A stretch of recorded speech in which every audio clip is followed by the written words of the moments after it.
Good morning students. Class 10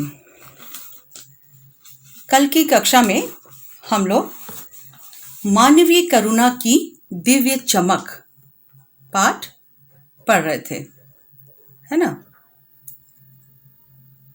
तो आप लोगों ने उस पाठ को समझा होगा, फिर से एक बार आप लोगों ने उसको पढ़ा भी होगा।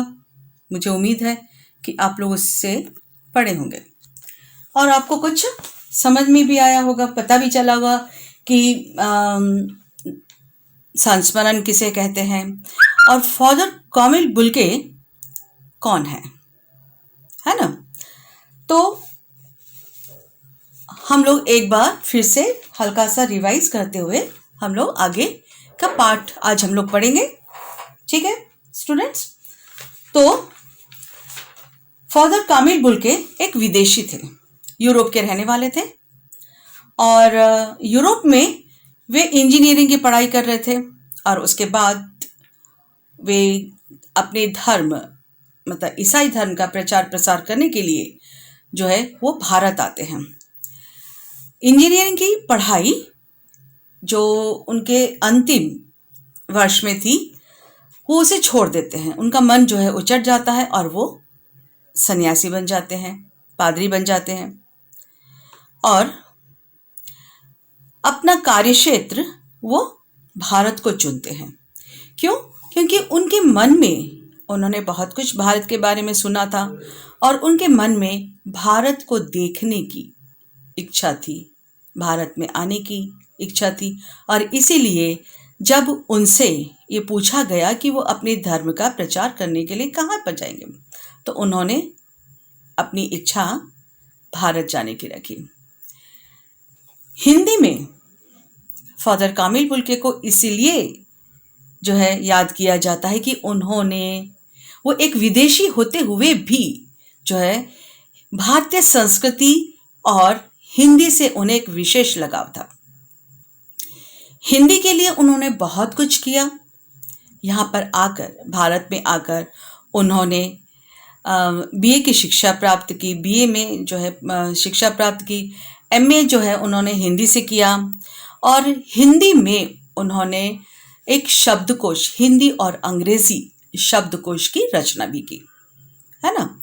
और बहुत सारे ग्रंथों के भी उन्होंने अनुवाद किया, अनुवाद मतलब ट्रांसलेशन किया हिंदी में अलग विदेशी भाषाओं का, ठीक है। तो उन्होंने विदेशी भाषाओं के जो ग्रंथ थे उसका उन्होंने हिंदी अनुवाद किया और अपनी तरफ से भी उन्होंने बहुत सारे कहानी, नाटक, उपन्यास और बहुत सारे ग्रंथ उन्होंने हिंदी में लिखे और हिंदी को राष्ट्रभाषा देखने के वे पक्षधर थे। उनको हिंदी को राष्ट्रभाषा देखने का बड़ा चाव था क्योंकि जिस समय फादर कामिल बुल्के भारत आए थे उस समय हिंदी राष्ट्रभाषा नहीं थी। हिंदी अपनी जगह बनाने के लिए संघर्ष कर रही थी और इसमें फादर कामिल बुल्के का भी काफ़ी योगदान रहा है। उन्होंने भी हिंदी के लिए, हिंदी को अपनी जगह बनाने के लिए अपने ही देश में, अपने ही क्षेत्र में उसे अपनी जगह बनाने के लिए संघर्ष करना पड़ा और इसमें फादर कामिल बुल्के ने भी योगदान दिया। इसीलिए हिंदी भाषी जो साहित्यकार है, हिंदी जाने वाले, हिंदी को समझने वाले, हिंदी को पढ़ने वाले हैं, वो फादर कामिल बुल्के का बहुत सम्मान करते हैं, ठीक है। तो यहाँ पर लेखक सर्वेश्वर दयाल सक्सेना जी, जब फादर कामिल बुल्के की मृत्यु हो जाती है तो लेखक सर्वेश्वर दयाल सक्सेना जिनका साथ जो है कामिल बुल्के के साथ जिनका 35 साल पुराना संबंध रहा है वो उनके बहुत ही करीबी थे। तो जब फादर कामिल बुल्के की मृत्यु हो जाती है तो उनको श्रद्धांजलि देते हुए सर्वेश्वर दयाल सक्सेना जी ने ये संस्मरण लिखा था, ठीक है। तो फादर कामिल बुल्के की मृत्यु जो है वो एक जहर बात से हुई थी, ठीक है। तो हम लोग अब पाठ पढ़ेंगे तो आप लोगों को जो है मैं लाइन बाय लाइन पढ़ूंगी और समझाने की कोशिश करूंगी। ठीक है स्टूडेंट्स, तो फादर को जहरबाज से नहीं मरना चाहिए था। जिनकी रगों में दूसरों के लिए मिठास भरे अमृत के अतिरिक्त और कुछ नहीं था, उसके लिए इस जहर का विधान क्यों? लेखक सर्वेश्वर दयाल सक्सेना जी एक प्रश्न कर रहे हैं, क्योंकि कामिल बुल्के, फादर कामिल बुल्के का जो स्वभाव था वो बहुत ही मीठा था। मीठा मतलब बहुत ही प्यारा था। वो सभी से जो है बहुत आत्मीयता से, अपनेपन से मिलते थे। जिस व्यक्ति के हृदय में सभी के लिए प्रेम थी, मिठास थी, अपनापन था, ऐसे व्यक्ति के लिए ईश्वर ने ये यातनापूर्ण मौत क्यों उसकी किस्मत में रची? लेखक ये जो है सवाल कर रहे हैं, क्योंकि उम्र के आखिरी पड़ाव में जब कामिल बुल्के की काफ़ी उम्र हो चुकी थी, तो उस समय जो है उनको ये एक जो है जहर फोड़ा हो गया था, और वो फोड़ा बढ़ते बढ़ते गैंग्रीन, एक जहर बढ़ गया, और उसका जो जहर था वो सारे शरीर में फैल गया था, और उससे जो है फादर कामिल बुल्के को काफ़ी यातना, शारीरिक यातना सहनी पड़ रही थी। तो इसीलिए लेखक कहते हैं कि जो व्यक्ति सभी के लिए इतना प्रेम, प्यार, आत्मीयता रखता था, मिठास थी, अपनापन था, ऐसे व्यक्ति के लिए ईश्वर ने इतनी तकलीफ, इतनी यातना भरी मौत क्यों लिखी? आया यह सवाल किस ईश्वर से पूछे? प्रभु की आस्था ही जिसका अस्तित्व था, जिसका अस्तित्व किसके लिए कहा जा रहा है? यहाँ पर कामिल बुल्के के लिए कहा जा रहा है कि कामिल बुल्के के मन में जो है ईश्वर के प्रति जो है आस्था थी, विश्वास था। उन्होंने जीवन भर जो है लोगों से प्रेम किया, ईश्वर की भक्ति की, और ऐसे ईश्वर प्रेमी, मानवता प्रेमी व्यक्ति के लिए ईश्वर ने इतनी दर्दनाक मौत क्यों रची? स्टूडेंट्स, तो यह दे कि इस यातना की परीक्षा उम्र की आखिरी दहरी पर क्यों दे? आखिरी दहरी मतलब यहाँ पर कामिल बुल्के की जो उम्र जो है काफ़ी हो चली थी, है ना? तो जब वो बूढ़े हो गए थे, उस समय जो है उनके शरीर में इस तरह का एक फोड़ा हो गया था, और उसका जहर सारे शरीर में फैल गया था, और उसमें काफ़ी तकलीफ होती थी। ठीक है, तो उम्र की देह की इस यातना की परीक्षा उम्र की आखिरी दहरी पर क्यों? आखिरी दहरी पर मतलब अपने जीवन के अंतिम समय पर, जब वो बूढ़े हो गए थे, उनका शरीर कमज़ोर हो गया था, ऐसे समय में ईश्वर ने उनको इतनी तकलीफ दे जो है मौत क्यों प्रदान की? आगे जो है लेखक फादर कामिल बुल्के के व्यक्तित्व के बारे में बता रहे हैं कि एक लंबी पादरी के सफ़ेद चोंगे से ढकी आकृति सामने है। गोरा रंग, सफ़ेद झाई मारती भूरी दाढ़ी और नीली आंखें, बाहें खोले गले लगाने को आतुर। क्योंकि फादर कामिल बुल्के, फादर से ही आपको पता चल रहा है कि फादर किसे कहा जाता है, आप लोगों को पता है? जो ईसाई पादरी होते हैं, है ना, ईसाई धर्म जो चर्च में जो पादरी होते हैं उनको फादर कहा जाता है। तो आप लोगों ने देखा ही होगा कि जो पादरी होते हैं उनकी जो पोशाक होती है, जो वस्त्र होता है जो वो धारण करते हैं, वो एक सफ़ेद लंबा जो है एक लबादा टाइप का, एक उनका लबादा टाइप का होता है ना? तो उसी को कहा जाए कि एक लंबी पादरी के सफ़ेद चोंगे से ढकी आकृति। और फादर जो है गोरे रंग के थे, और उनकी दाढ़ी जो थी, उनके जो बाल थे, दाढ़ी के बाल जो थे वो सफ़ेद और भूरे थे, और उनकी आंखें नीली थी। ठीक है, और लोगों के लिए इतना प्यार था, हर समय जो है वो सभी के साथ ममतापूर्ण, प्यार भरा जो है व्यवहार करते थे। ठीक है, इसीलिए लेखक कह रहे हैं कि बाहें खोल गले लगाने को आतुर में हद के सभी के साथ उनके मन में ममता थी। इतनी ममता, इतना अपनत्व इस साधु में अपने हर एक प्रियजन के लिए उमड़ता था। जिस किसी से भी फादर कामिल बुल्के मिलते या कोई भी उनसे मिलता, तो उनके व्यक्तित्व से, उनके स्वभाव से, उनके व्यवहार से प्रभावित हुए बिना नहीं रह सकता था। ठीक है। तो लेखक बताते हैं कि मैं मतलब लेखक से है, मैं 35 साल से इसका साक्षी हूं। साक्षी मतलब प्रमाणित है कि मेरे सामने मैं इसका गवाह हूं। साक्षी मतलब गवाह, कि मैं 35 साल, मतलब लेखक, यहां से इस लाइन से ये पता चल रहा है कि लेखक सर्वेश्वर दयाल सक्सेना का संबंध फादर कामिल बुल्के से 35 साल पुराना है। ठीक है। तो मैं 35 साल से इसका साक्षी था, तब भी जब वह इलाहाबाद में थे और तब भी जब वह दिल्ली आते थे। ठीक है। लेखक और फादर कामिल बुल्के किसी समय में इलाहाबाद रहते थे और फिर लेखक जो है दिल्ली चले गए, तो फादर कामिल बुल्के उनसे मिलने के लिए कभी कभी दिल्ली जाते थे। ठीक है।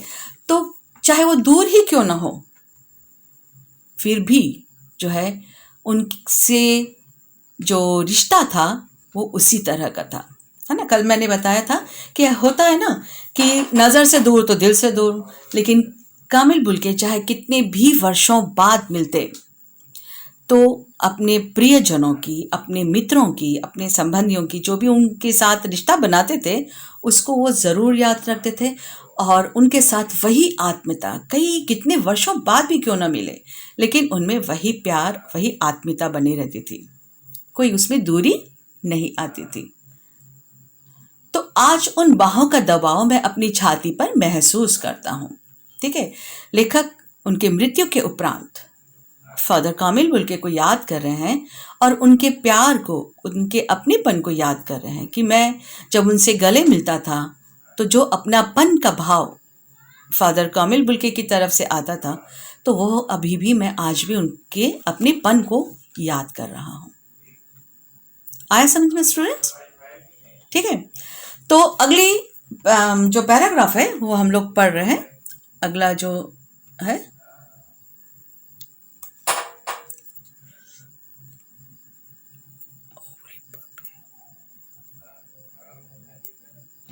एक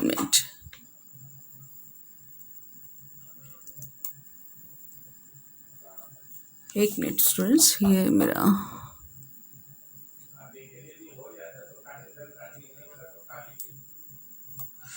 हाँ,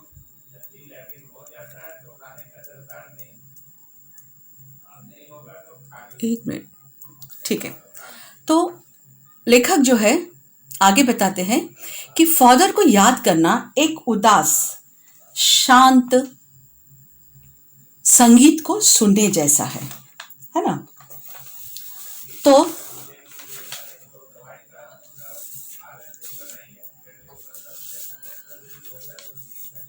जब हम कोई संगीत सुनते हैं, ठीक है, तो लेखक का कहना है कि फादर का व्यक्तित्व इतना महान था कि उनका स्वभाव में इतनी शांति थी, इतनी ममता और अपनापन था, अपनेपन की भावना थी कि उनके मृत्यु के बाद उनको याद करना एक उदास शांत संगीत को सुनने जैसा है। ठीक है। जो शांति, जो एक संगीत को सुनने के बाद, एक उदास संगीत को सुनने के बाद जो शांति मिलती थी, ठीक उसी तरह से फादर को याद करना भी एक शांति प्रदान करने वाला था। ठीक है।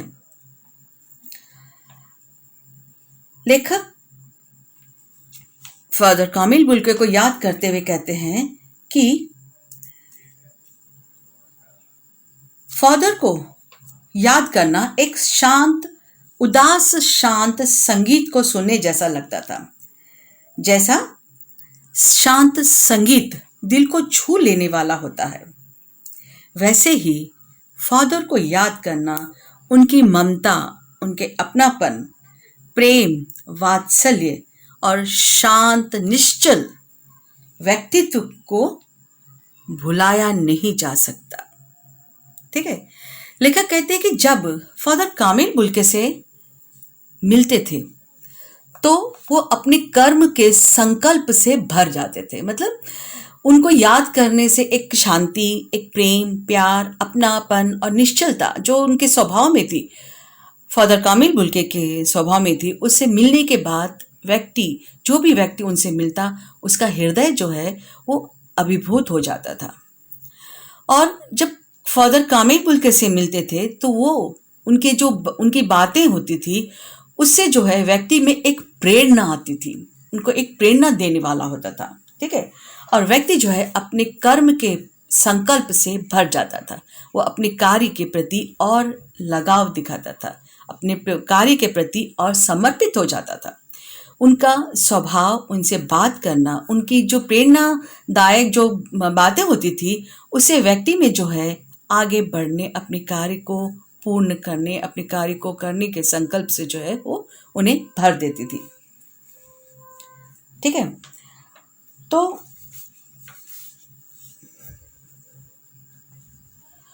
मुझे परिमल के वे दिन याद आते हैं जब हम सब एक पारिवारिक रिश्ते में बंधे हुए थे। ठीक है। परिमल, ठीक है, परिमल जो है एक साहित्यिक गोष्ठी है। ठीक है, एक साहित्यिक संस्था है।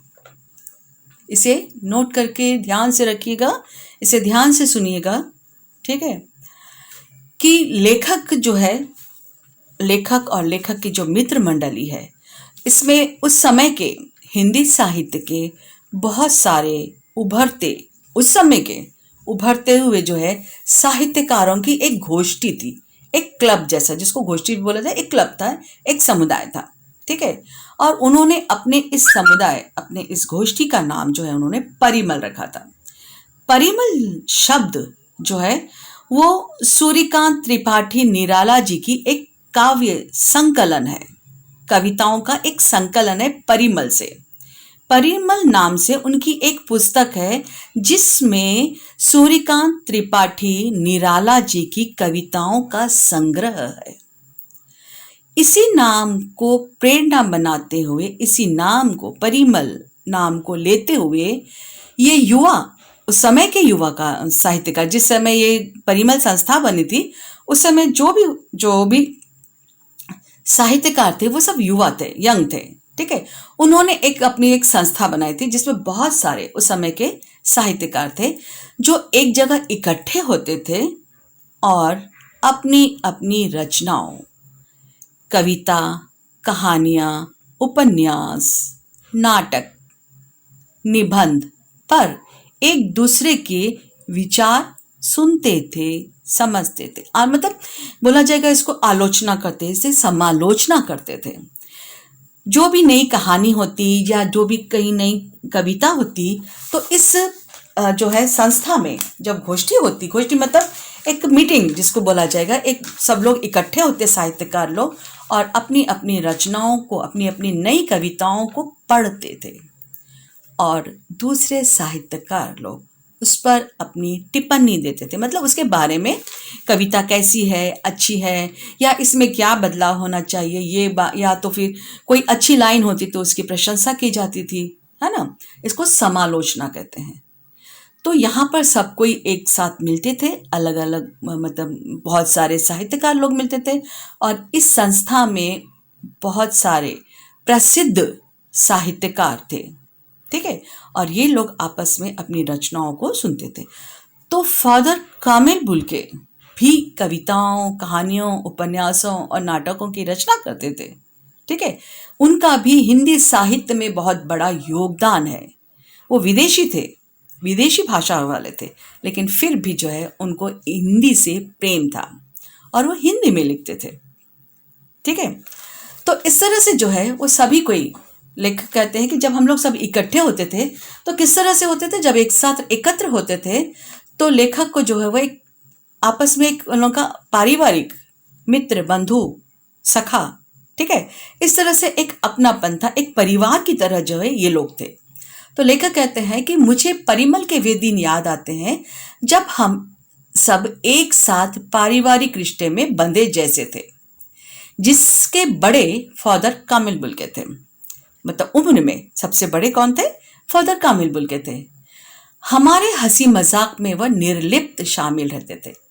ठीक है, हंसी मजाक का मतलब होता है कि जब वो युवा जो युवा साहित्यकार थे, जब ये लोग हंसी मजाक करते थे तो फादर कामिल बुल्के भी वहाँ शामिल होते हुए भी जो है वो उन सब से, क्योंकि बड़े थे उम्र में और ये सब युवा थे, तो इसलिए जो है उनमें जो है वो आ, साथ होकर भी जो है साथ नहीं रहते थे, मतलब उनकी बातों को, उनकी हंसी मजाक में वो सुनते रहते थे और हल्के से मुस्कुराते रहते थे। ठीक है, हमारी गोष्ठियों में वे गंभीर बहस करते थे, मतलब जो भी गोष्ठियाँ होती थी, जो भी कविता की, कहानियों की या उपन्यास में आलोचना होती थी, एक दूसरे को सुनाया जाता था, वो उसमें जो है वो लोग शामिल होते थे। ठीक है, हमारी रचनाओं पर बेबाक राय और सुझाव देते और हमारे घरों के किसी भी उत्सव और संस्कार में बड़े भाई और पुरोहित जैसे खड़े हो हमें अपने आशीषों से भर देते थे। मतलब ये जो परिमल या जो साहित्यकारों की जो एक मित्र मंडली थी, इनका अपना एक पारिवारिक रिश्ता था, एक अपने मतलब आपस में सब कोई बहुत आत्मीय संबंध था और फादर कामिल बुल्के इन सब में सबसे बड़े थे। ठीक है, और कोई भी कार्यक्रम होता, कुछ भी होता घर में, कोई भी जैसे लेखक के जो जब उनका बेटा होता है तो उसका अन्नप्राशन होता है या जन्मदिन होता है या कोई पूजा पाठ होती है, तो उस किसी के भी घरेलू कार्यक्रम में विशेष तौर से फादर कामिल बुल्के का होना, उपस्थित रहना अनिवार्य होता। वे एक विशेष अतिथि के रूप में जो है वहां पर जरूर रहते थे। लेखक आगे बताते हैं, मुझे अपना बच्चा और फादर का उसके मुख में पहली बार अन्न डालना याद आता है। ठीक है, जब सर्वेश्वर दयाल सक्सेना जी का जब बेटे का जन्म हुआ और उसको 8 महीने के बाद जब उसके अन्नप्राशन किया गया, ठीक है, पहली बार उसे अन्न खिलाया गया, तो होता है कि घर का कोई जो बड़ा बुजुर्ग जो होता है वो जो है अपने हाथों से बच्चे को जो है बच्चे के मुंह में जो है खीर या जो कि भी शहद होता है वो उसको खिलाता है, अन्न खिलाता है। तो ये जो बड़े बुजुर्ग का जो दायित्व था वो किसने निभाया था? वो फादर कामिल बुल्के। तो लेखक ये कहना चाह रहे हैं इसके द्वारा कि जो कामिल बुल्के थे वो भारतीय संस्कृति से प्रभावित थे और भारतीय संस्कृति, भारतीय परंपराओं को बड़े दिल से मानते थे। ठीक है, और उसमें उनको शामिल होना बहुत अच्छा लगता था। ठीक है, तो इसीलिए जो है लेखक के बेटे के अन्नप्राशन में फादर कामिल बुल्के ने प्रथम उसके मुंह में जो है अन्न का दाना डाला था, अन्न खिलाया था। तो उस समय उनके मन में, उनके आंखों में, उनके मन में जो विचार थे, लेखक बताए कि उनके आंखों में जो है एक वात्सल्य किसे कहते हैं? जो बच्चे के प्रति जो ममता होती है उसे वात्सल्य कहा जाता है ना। माँ की ममता या बड़े बुजुर्ग, दादा दादी, नाना नानी, कोई भी बड़े होते हैं, जो बच्चों के प्रति जो प्रेम होता है उसे वात्सल्य कहा जाता है। तो अन्न खिलाते समय फादर कामिल बुल्के की आंखों में जो है उस बच्चे के प्रति एक वात्सल्य, ममता, प्यार जो है उमड़ रहा था। वो जो है कभी भी लेखक उसे भूल नहीं सकते। यहाँ पर जो है लेखक सर्वेश्वर दयाल सक्सेना जी जो है उनकी तुलना जो है फादर कामिल बुल्के की तुलना जो है देवदारू वृक्ष से कर रहे हैं। देवदारू वृक्ष किसे कहते हैं? जैसे बोला जाएगा कि क्रिसमस ट्री जैसा होता है ना, उसी तरह से होता है। वो बहुत मजबूत होता है ना, ऊंचे पहाड़ पर जैसे खड़ा रहता है और वो अपने छाया में अपने प्यार प्रेम जो है वो सभी को लुटाता रहता है। तो फादर कामिल बुल्के भी जो है इनके बीच में एक देवदारू वृक्ष की तरह सभी को अपनी ममता, अपना प्यार, अपनेपन की छाया देते हुए खड़े होते थे। ठीक है, ओके स्टूडेंट्स, तो मैं जो है यहीं पे आपकी क्लास खत्म कर रही हूँ। कुछ प्रश्न है, ठीक है, आप लोग उसके उत्तर जो है आप लोग लिखकर जरूर रखोगे। मैं आपको प्रश्न बता रही हूँ, वो है पहला प्रश्न है, अगला जो पैराग्राफ है वो मैं अगली कक्षा में पढ़ाऊंगी। ठीक है, उम्मीद है आपको यहाँ तक का पाठ जो है आपको अच्छे से समझ में आ गया होगा। तो मैं जो प्रश्न बोल रही हूँ इस प्रश्न को आप लोग अपनी उत्तर पुस्तिका में लिखेंगे और फिर इसको जो है मैं गूगल क्लासरूम में लिंक भेजूंगी, वहाँ से आपको इसका होमवर्क करके मुझे भेजना होगा। लेकिन इसको अपनी उत्तर पुस्तिका में आप लोग कर रखिएगा, लिख कर रखिएगा। ठीक है, तो पहला प्रश्न है, फादर कामिल बुल्के की मृत्यु का क्या कारण था? आया समझ में? फादर कामिल बुल्के की मृत्यु का क्या कारण था? क्वेश्चन नंबर 2, प्रश्न संख्या 2, परिमल क्या है? परिमल से क्या अभिप्राय है? मतलब परिमल है क्या चीज? जो मैंने आपको बताया है एक साहित्यिक गोष्ठी है, इसके बारे में आप लोग लिखेंगे। प्रश्न संख्या 3, लेखक ने ऐसा क्यों कहा कि फादर को याद करना उदास शांत संगीत सुनने जैसा था? ठीक है। प्रश्न संख्या 4, किस घटना से पता चलता है कि फादर का लेखक के साथ आत्मिक पारिवारिक संबंध था? किस घटना से पता चलता है कि फादर का लेखक कौन है? सर्वेश्वर दयाल सक्सेना के साथ आत्मिक पारिवारिक संबंध था? प्रश्न संख्या 5, लेखक ने फादर की तुलना देवदार वृक्ष से क्यों की? लेखक ने फादर की तुलना देवदार वृक्ष से क्यों की?